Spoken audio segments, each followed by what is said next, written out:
Abra sua Bíblia no primeiro livro dos Reis, capítulo 19. Primeiro livro dos Reis, capítulo 19. Interessante a mudança de geração, né? Porque no culto das 8 da manhã, quando eu falo abra sua Bíblia no livro dos Reis, a gente escuta o barulho de chuva caindo, né? Das páginas. Agora é um silêncio, porque é tudo no celular, né? A gente podia criar o hábito de trazer de novo. Como eu estou com o meu sermão aqui no iPad, ajuda muito, mas em casa eu uso a minha Bíblia física, isso faz toda a diferença. Muito bem.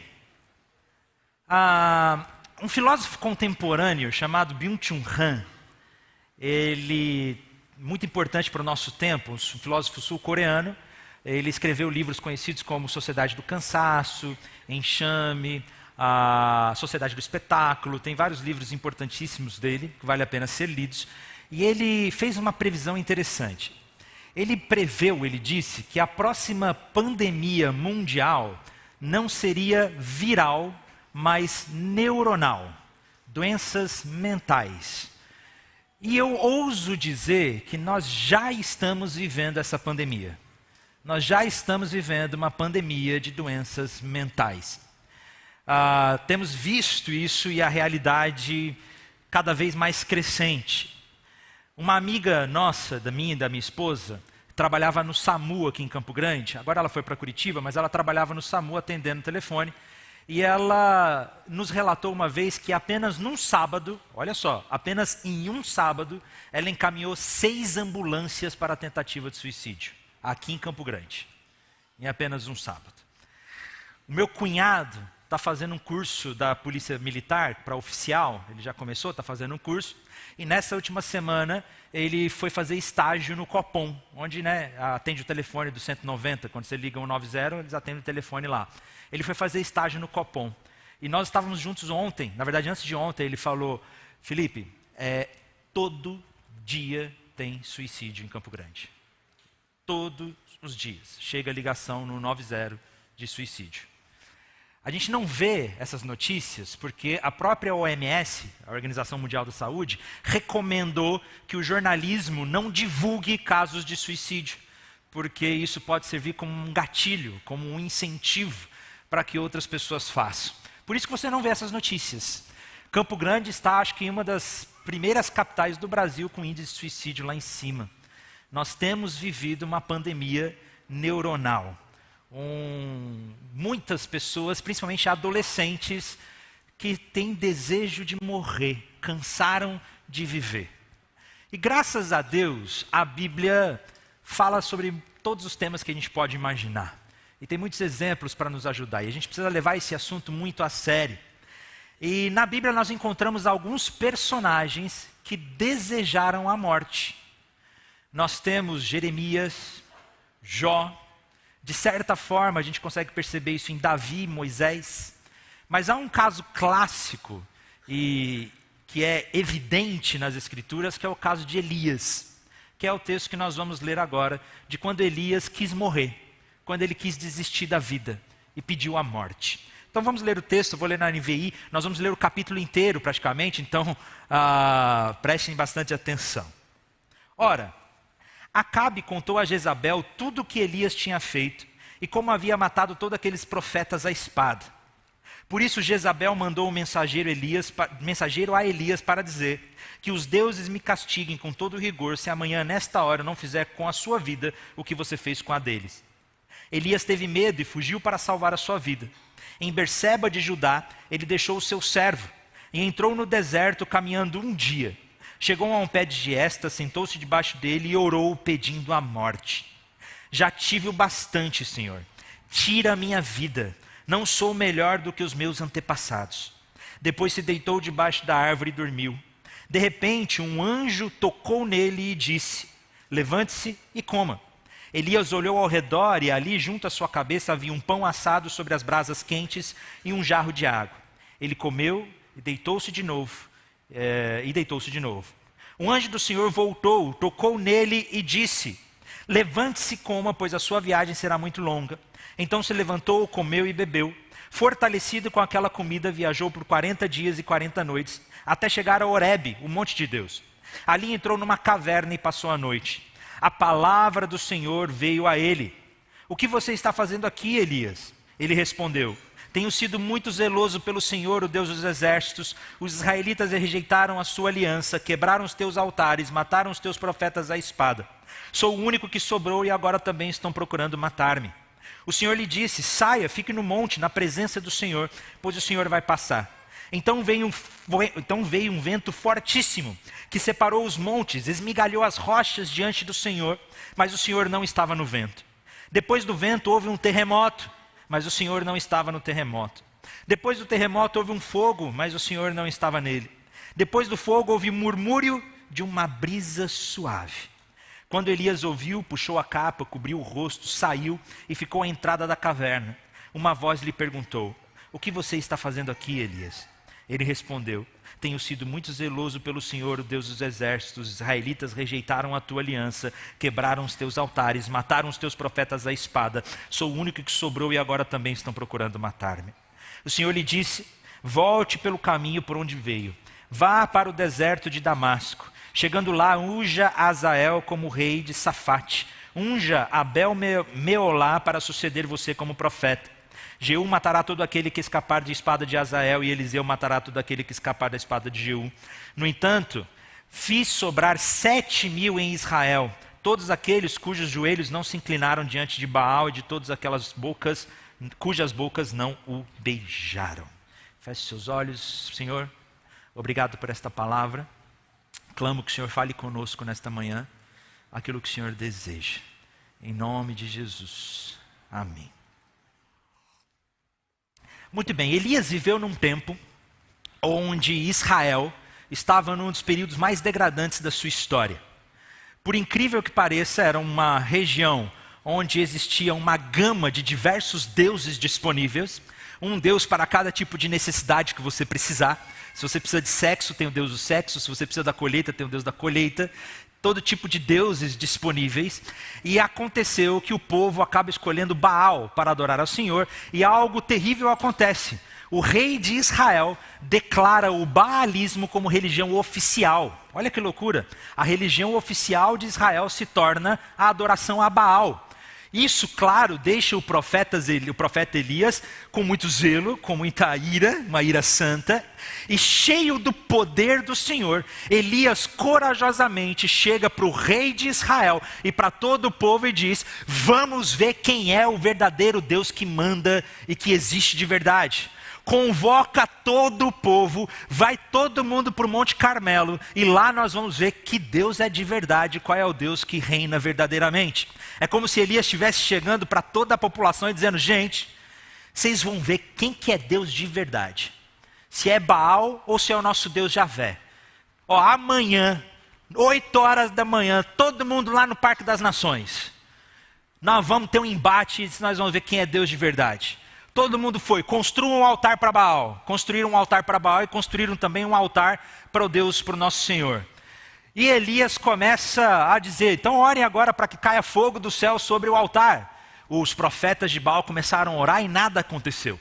Elias chega a ser irônico e usando as palavras, desculpem minhas palavras, tá, gente? Mas é que no texto hebraico é exatamente isso que está escrito.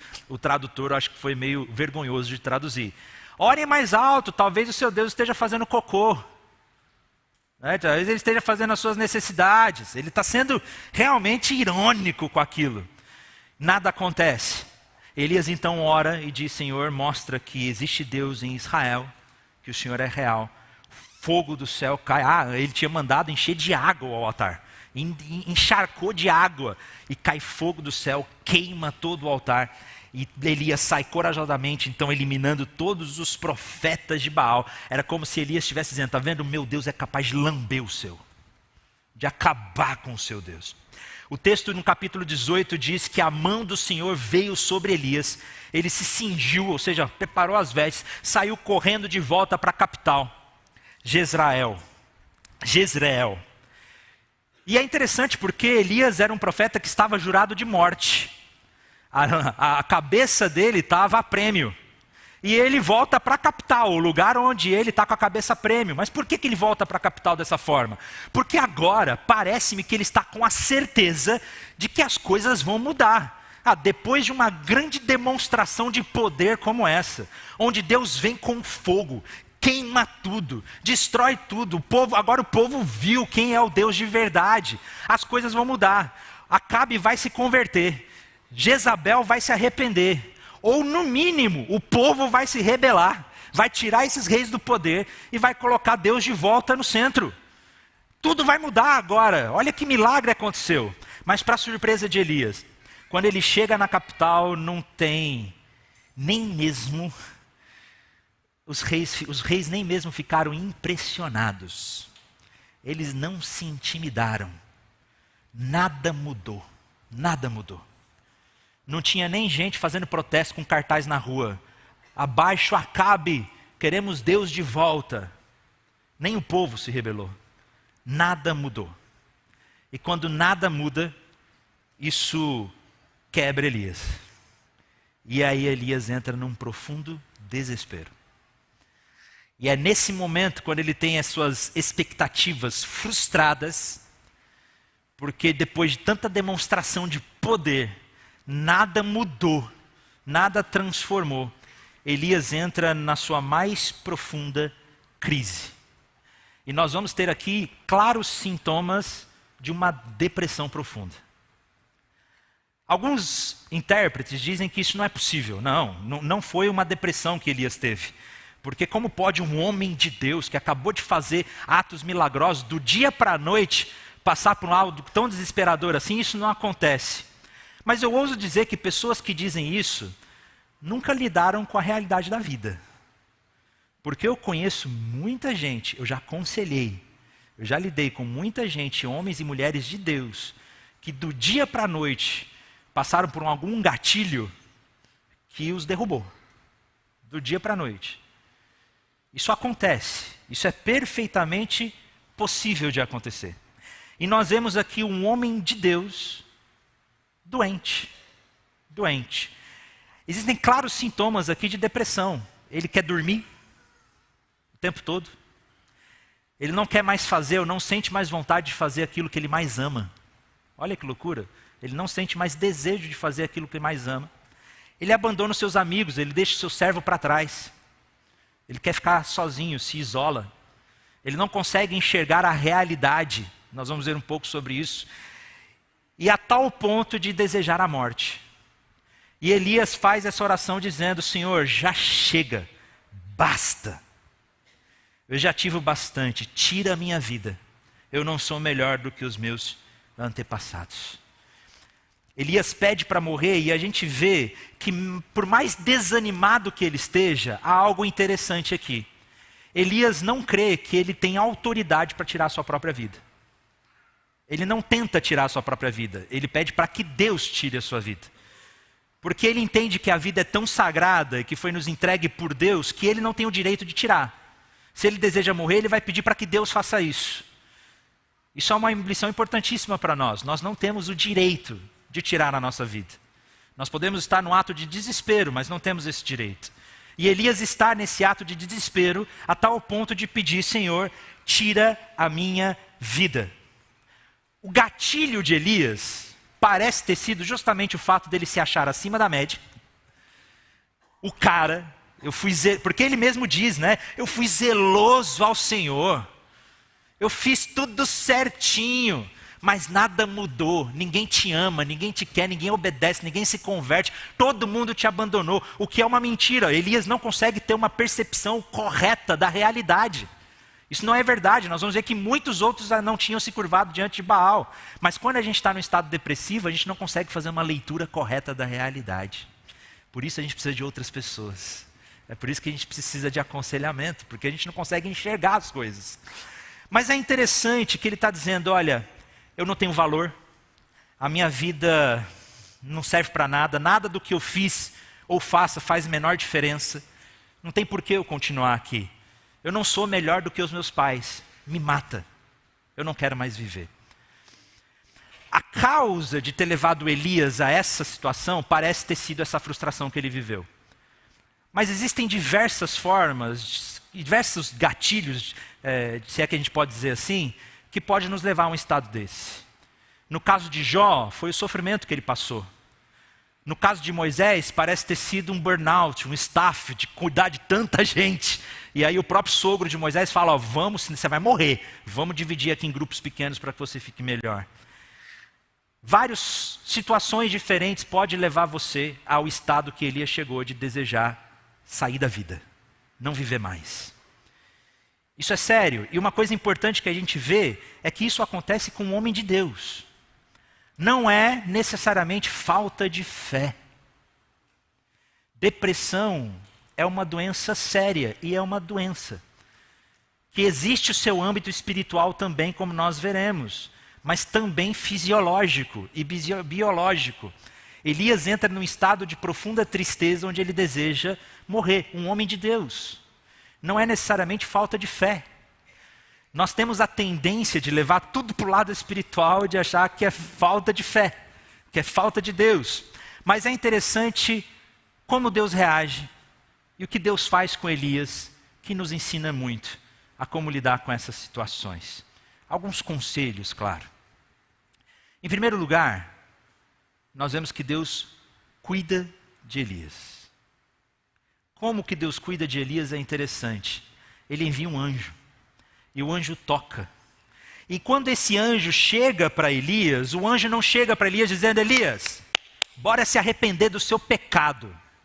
Você está pecando, você não está enxergando a realidade, o que é verdade, mas o anjo não chega primeiramente acusando os erros de Elias. O anjo não chega para Elias dizendo, olha, vamos conversar? Abre o seu coração, e o que está acontecendo?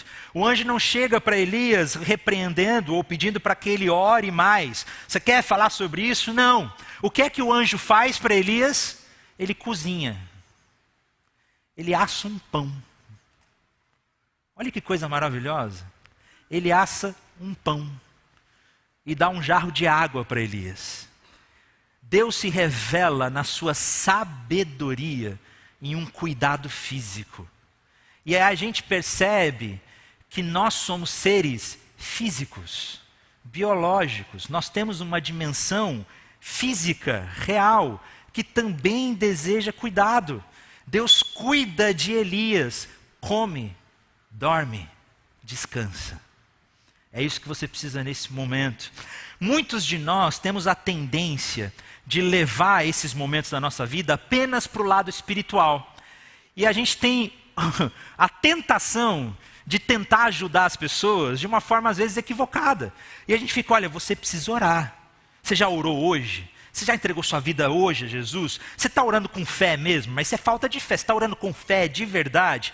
Você já se arrependeu dos seus pecados hoje? Você já agradeceu a Deus? A gente tem essa mania de comparar a nossa vida com a vida dos outros. Olha, você tem casa, você tem família, você tem filho, você tem uma vida tão linda. Você já agradeceu a Deus hoje? Você já implorou pelo sangue de Jesus? Você já reivindicou as promessas do Senhor? A gente tem tendência de levar apenas para o lado espiritual. Mas Elias tem um lado físico.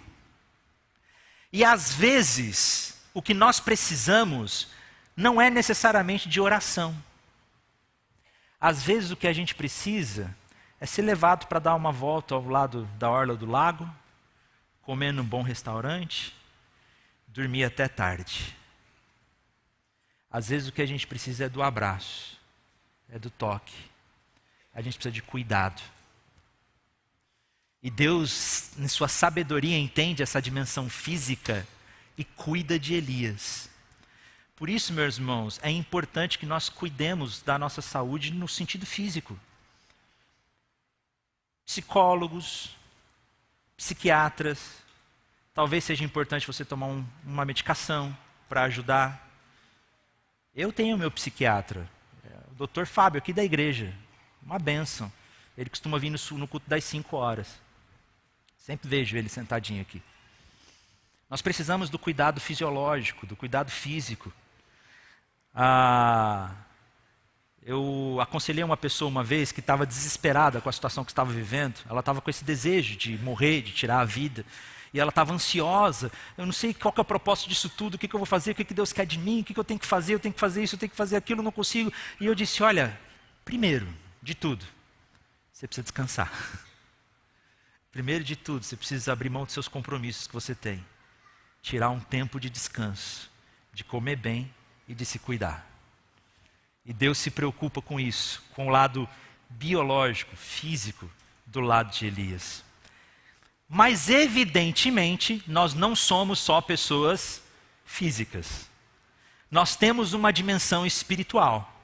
Porque um outro erro muito comum, se por um lado nós temos a tendência de levar apenas para o lado espiritual, e existe um grande tabu sobre isso, porque quando alguém tem câncer na igreja, a gente divulga para todo mundo. Ora, mas quando alguém está com depressão, não conta para ninguém. Porque é falta de fé. Ou, assim, pode ser, né, uma coisa, a gente tem essa sensação. Se por um lado a gente tem a tendência de levar tudo para o lado espiritual, por outro lado é um grande erro achar que é apenas biológico e fisiológico. Que a única coisa que vai resolver é terapia e psiquiatra. Remédio, exercício físico, essas coisas ajudam, são importantes, mas é um erro achar que é só um problema fisiológico. Nós também somos seres espirituais. E aí, nesse sentido, Deus agora vem não só com o cuidado, mas com a sua palavra. E aí Deus trata e cuida de Elias também na dimensão espiritual. Se por um lado, nós precisamos do cuidado físico e biológico, do abraço, do cuidado. E eu me lembro de uma vez que eu passei por uma situação muito difícil na minha vida. Eu não cheguei a desejar morrer, mas eu desejava abrir mão de tudo e desistir de tudo, de fazer, sabe? E eu estava passando por uma situação muito difícil. Eu lembro que eu tirei uns dias de férias, fui para Minas, na casa dos meus pais, falei, vou tirar um tempo para ficar com os meus pais, na casa dos meus pais. E eu cheguei em casa. Eu não sei se minha mãe está me assistindo, mas mãe, eu te amo do fundo do meu coração. Eu entendo como você estava naquele momento, mas a minha mãe, querendo me ajudar, falou, filho, uma moça de oração aqui vai vir aqui para orar por você hoje. Gente, aquilo me deixou tão triste, tão irritado. Não queria, eu já estava frágil, já estava sentindo mal, já estava triste. A senhora da oração vai vir aqui orar comigo, já falou da minha tristeza para os outros. E não quero. Eu falei, mãe, me perdoe, te amo do fundo do meu coração. Eu entendo a preocupação de mãe. Mas eu não queria aquilo. Eu falei, não quero. As pessoas falavam, vai ficar tudo bem, Deus sabe de todas as coisas. Eu sei, eu já preguei sobre isso. Mas nesse momento eu não quero ouvir, eu quero que as pessoas sumam da minha frente. E aí eu me lembro que um pastor lá de Minas, amigo meu, me ligou e falou, você está em casa, na casa dos seus pais? Eu falei, estou passando aí. Eu falei, pronto, já vem lá mais sermão, mais coisa. Eu não estou bem, eu quero descansar. E eu me lembro que ele passou lá em casa, me colocou no carro dele, não falou nada, e me levou para a beira do rio. E lá tem uns rios bonitos, cachoeiras, né, águas cristalinas, assim. Me levou para a beira do rio, sentou lá na pedra. Aí ele pegou uma pedrinha assim e jogou na água. Eu também peguei uma pedrinha, joguei na água. E ele tinha me levado só para ter um tempo sozinho para a gente chorar junto. Um tempo de abraço, de toque, de pão. Às vezes é isso que a gente precisa, desse cuidado biológico. Mas evidentemente Deus vem com a sua palavra. Não basta apenas o cuidado físico, nós somos seres espirituais. E aí Deus vem com a sua palavra. E é interessante quando Deus vem com a sua palavra, ele conduz Elias numa jornada de 40 dias até o Monte Sinai. O Monte Horebe, que nós lemos aqui, é o Monte de Deus. O mesmo lugar onde Deus se revelou a Moisés. E é interessante algo que acontece aqui. Porque o texto diz que Elias, chegando no Monte Sinai, ele vai para uma caverna. E vários comentaristas bíblicos conectam esse texto à mesma caverna ou fenda que Moisés esteve quando Deus passou diante dele. Lembram da história? Lá no livro de Êxodo, quando Moisés pediu para ver a Deus, e Deus disse, eu não vou te mostrar completamente, você vai ver só minhas costas passando. Faz o seguinte, entra nessa fenda, e fenda nada mais é do que uma pequena caverna, uma caverninha ali na rocha, entra nessa fenda, eu vou passar, vou tampar com a minha mão e você vai me ver de costas. A experiência de quando Moisés viu a glória de Deus. E parece que Elias foi para o mesmo lugar. Ou seja, na expectativa de que se você falou com Moisés aqui, você vai falar comigo. Eu preciso ouvir a sua voz. Elias vai para uma dimensão espiritual onde ele precisa ouvir a palavra de Deus. E aí nós precisamos disso também. E é interessante a forma como Deus se revela a Elias. Lembre-se, Elias está com altas expectativas sobre Deus. do que iria acontecer. E Elias espera que Deus haja de uma determinada maneira. E aí Deus manda um grande vendaval, um furacão, que destrói rocha, que derruba coisa, e deixa tudo estrondoso. Mas o texto diz que Deus não estava no furacão. Logo em seguida vem terremoto, treme a terra, mas Deus não estava no terremoto. Depois vem fogo. Deus envia fogo, mas Deus não estava no fogo. E em último lugar, uma brisa suave. E ali a palavra de Deus estava. Interessante que algumas pessoas leem esse texto e interpretam da seguinte maneira: o texto da Bíblia está falando que Deus não vai falar com você por meio da tempestade, que Deus não vai falar com você por meio do terremoto, que Deus não vai falar com você por meio do fogo. Deus sempre vem com brisa suave, Deus sempre fala de maneira mansa. Mas não é isso que Deus está falando aqui, gente. Até porque todas essas ações foram ações de Deus. E em outros lugares da Bíblia, Deus se revelou justamente dessas maneiras. Quando Deus se revelou para Moisés, como é que foi? Fogo. Quando Deus se revelou para Jó, quando Jó estava em crise, Deus se revela a Jó, como é que foi? Tempestade, vento, furacão. Quando Deus se revela a Israel lá no Monte Sinai, fazendo a sua aliança, e Deus desce, o que acontece? Terremoto. Ou seja, Deus usa essas formas para se manifestar também. O que está acontecendo aqui parece ser algo um pouco mais distinto. Deus parece que deseja tratar realmente o problema de Elias. E Deus está dizendo: se você espera, Elias, que eu vou transformar Israel, ou que eu vou agir por meio do fogo, do terremoto, do furacão, se você tem essas expectativas, Deus agora está tratando Elias da seguinte maneira: eu não posso ser colocado numa caixa, Elias. Eu me revelo e ajo na história da maneira como eu quiser. Você não pode colocar as suas expectativas a meu respeito. Você queria que eu viesse com terremoto? Eu vim na brisa suave, de uma forma que você não esperava. Eu ajo como eu quiser. O que vai transformar Israel de fato não são as ações poderosas, mas a minha palavra. O que está acontecendo aqui é que Deus está usando a sua infinita sabedoria e de forma muito amorosa, de forma muito sábia, Deus está revelando o evangelho para Elias. E qual é o evangelho? O evangelho é a notícia de que nós somos mais pecadores do que nós gostaríamos de acreditar, mas nós também somos mais amados do que nós ousaríamos imaginar. Essa é uma frase do Tim Keller. Deus está dizendo, no final das contas, existe culpa sua também. Existe pecado. Por isso eu digo que a dimensão espiritual é importantíssima. Porque nós corremos o erro de falar: é espiritual, é só espiritual. E aí, ou o erro de falar que é só físico, só que é as duas coisas. Existe a dimensão biológica e existe também a nossa culpa. Existe também o pecado. E o evangelho precisa ser ministrado. Existe sim a necessidade de ir para Deus, de se arrepender dos nossos pecados, de receber graça do evangelho do nosso Senhor Jesus Cristo. Nós precisamos da jornada dos 40 dias, não estou falando 40 dias literais não, mas nós precisamos dessa jornada de ser cuidado por Deus, mas buscar a Deus.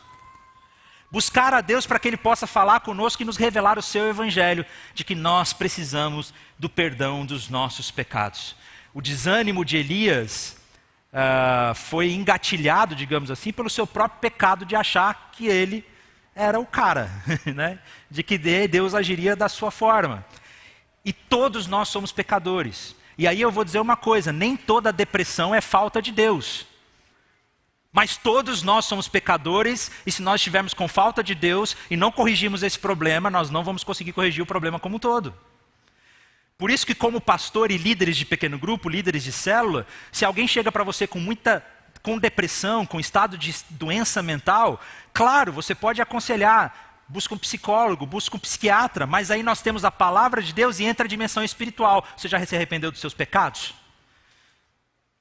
Vamos falar também do evangelho e da graça de Deus. Existem as duas coisas.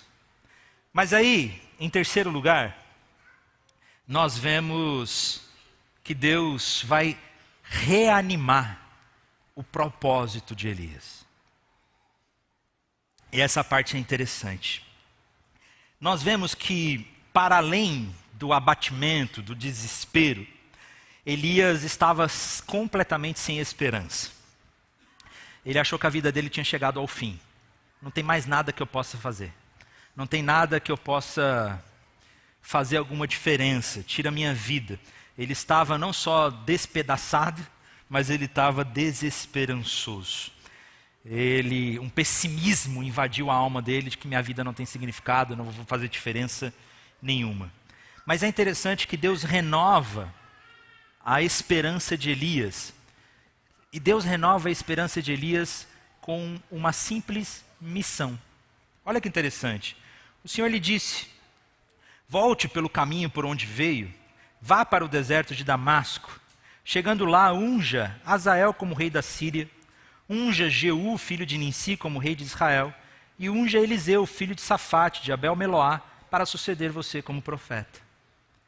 Interessante que Deus reanima a esperança de Elias, dizendo: Elias, se você está vivo, é porque sua vida não chegou ao fim. Se você está vivo, é porque eu ainda tenho projeto e plano para você. E essa é uma realidade para nós. Se você está vivo hoje, é porque Deus ainda tem plano para você. Ele ainda tem projeto para você. Mas não necessariamente um projeto mirabolante. Não necessariamente algo grandioso. Não é algo para transformar o mundo. Eu tenho que fazer alguma coisa que me traga realmente transformação. O mesmo filósofo que eu citei no começo, Byung-Chul Han, cita que nós estamos doentes da mente hoje, não porque a gente faz muita coisa, mas porque a gente cria a expectativa que a gente tem que fazer muita coisa. A gente tem que ser grande, a gente tem que fazer diferença, a gente tem que ser influência, a gente tem que fazer muita coisa. Isso estraga, é um peso tão grande sobre o nosso coração que nos quebra. A gente não consegue.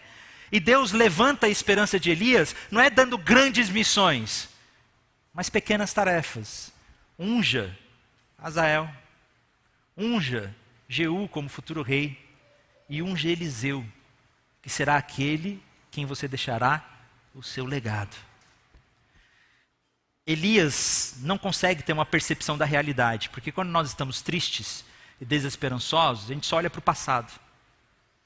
A gente não consegue ter perspectiva do futuro. E Deus agora dá uma perspectiva do futuro para Elias, que muita coisa ainda ia acontecer. Na verdade, ele nem iria morrer. Ele seria levado aos céus por meio de um redemoinho. Olha que loucura. E teria o privilégio ainda de ver Jesus lá no Monte da Transfiguração. Olha quanta coisa iria acontecer por meio de Elias. E deixaria um grande legado por meio de Eliseu. E Deus diz, na verdade, Deus renova as esperanças de Elias, ou trata a tristeza de Elias, com a comissão, com um chamado, com uma missão. Você tem uma missão de deixar um legado por meio de Eliseu. E aí nós vemos que Eliseu, que sucedeu Elias, fez grandes obras. Não foi um grande ministério para você converter muitas pessoas, mas deixar o legado na vida de uma pessoa, Eliseu. E da mesma forma, Deus nos levanta com um chamado de deixar o nosso legado na nossa família. Coisa simples. Eu aconselhei uma pessoa certa vez que estava tendo pensamentos suicidas e que estava nesse desespero de que eu não vou conseguir deixar grandes coisas, não tenho um propósito na minha vida. Eu disse: olha, Deus tem uma missão para você, de deixar um legado para os seus filhos. Apenas deixar um legado para os seus filhos é uma missão grandiosa. É simples, mas é grandiosa. E isso renova as nossas esperanças. Deus renova as esperanças de Elias com tarefas simples. E talvez Deus esteja querendo renovar suas esperanças hoje com simples tarefas. De deixar um legado na sua família, de se reanimar no Senhor vindo à igreja, de buscá-lo por meio da sua palavra. Existe saída. Se você está aqui hoje, nesse domingo de manhã, vivo, é porque sua jornada ainda não acabou. Sua jornada ainda não acabou. Você pode até desejar a morte, mas você não tem o direito de fazer isso. Apenas Deus tem esse direito. Mas se você está aqui, é porque Deus deseja lhe mostrar que o seu tempo não acabou. E Ele deseja cuidar de você. Além de Deus ter dado pão para Elias, eu esqueci de falar isso, teve uma outra coisa que Deus fez que foi interessante. Ele chega para Elias e diz: Elias, o que você está fazendo aqui? Gente, Deus sabe de tudo, né? Ele é onisciente. Deus sabe o que Elias está fazendo ali. Mas por que ele pergunta para Elias o que é que ele está fazendo ali? Ele quer ouvi-lo. Falar. Confessar. Pedir ajuda. Isso é essencial. E Deus é o maior interessado em nos ouvir. Deus é o maior interessado em nos ouvir, mesmo quando as nossas palavras são pura baboseira. Como foi o caso de Elias aqui. Porque o que Elias fala não faz sentido nenhum. Ele fala que foi abandonado, que ele está sozinho, que ninguém mais ama a Deus. E Deus depois vai dizer, isso é mentira. Existem ainda 7.000 que não se curvaram diante de outros deuses. Ele não conseguia ver a realidade. E Deus mesmo assim está interessado em ouvir. Por isso é essencial, gente, que nós tenhamos uns aos outros. Não pense que você vai conseguir passar por uma situação de depressão ou de luta sozinho. Você precisa de ajuda, fale. Peça. O WhatsApp da nossa igreja é 3041 4444. Se você não tem ninguém para buscar, manda uma mensagem para a gente. Nós temos conselheiros aqui na igreja, nós temos pastores conselheiros aqui na igreja, que estão à disposição de te ajudar. Não enfrente isso sozinho, porque se você está aqui hoje, a sua jornada não acabou. Amém? E se você conhece alguém que está passando por uma situação assim, lembre-se que a dimensão espiritual é importante. Mas às vezes o que a pessoa precisa é que você asse um pão. Você cozinhe, dê uma água e descanse. Há um tempo atrás, minha esposa passou por uma grande crise de ansiedade. Fisiológica mesmo. Muitas coisas aconteceram na nossa vida, coisas que foram somando e pá, quebrou, né? Veio aquele momento de uma grande crise de ansiedade. Eu conheço a minha esposa. Eu sei que ela é uma mulher de Deus. Ela é mais crente que eu. Ela é uma mulher de Deus. E eu sabia que naquele momento, a melhor coisa que eu poderia fazer não é falar, vamos orar aqui, vamos orar, colocar diante do Senhor. O que eu fiz? Peguei minhas milhas que eu tinha umas milhas acumuladas. Peguei umas milhas, comprei uma passagem para a gente passar o final de semana em São Paulo para ir no teatro. A gente fomos no teatro, comemos num restaurante legal. Gente, aquilo fez um bem, né? Ela estava mais tranquila, ela estava melhor, ela já conseguia pensar aí, né? Ela refletir. Aí ela foi para o Senhor. Porque eu sei que minha esposa é crente, ela ama Jesus. Deus fez exatamente isso com Elias. E às vezes é isso que a gente pode oferecer para o irmão que está do nosso lado.